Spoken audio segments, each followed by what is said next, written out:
Another story is measure for measure. Among those who travel from the town to town,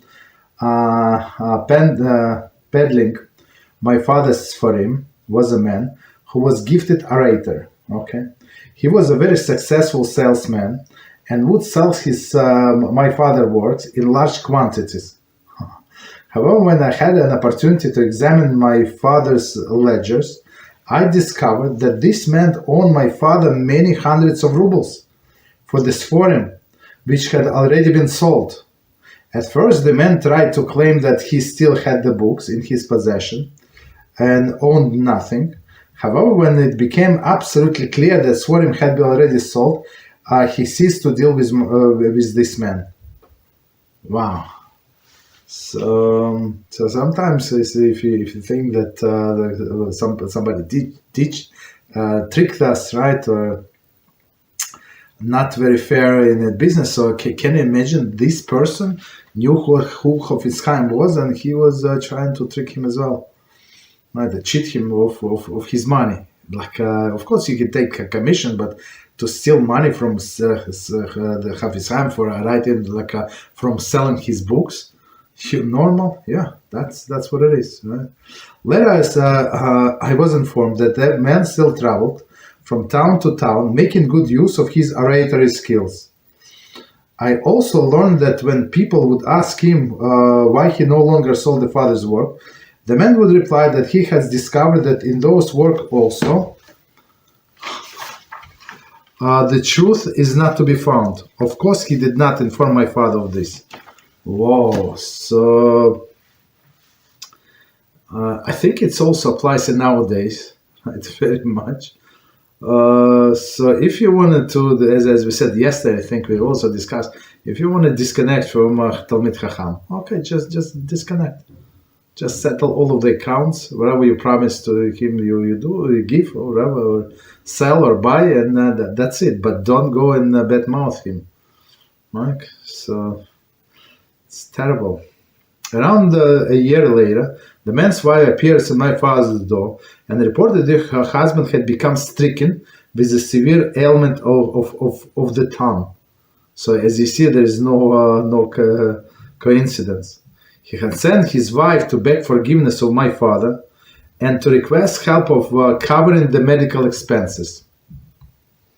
Though my father's financial status was strained, he gave her 25 rubles and conferred his blessing.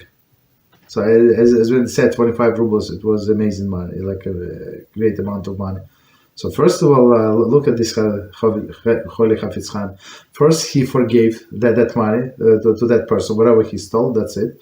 Right? And now, out of all people in the world, he sent his wife to Chofetz Chaim to ask forgiveness and plus ask for money, because he had that tongue issue. Right. So I mean, like, from where these people have this chutzpah, this brazenness? Like, first they offend the person, then ask him for money. Okay, go apologize, but ask for money.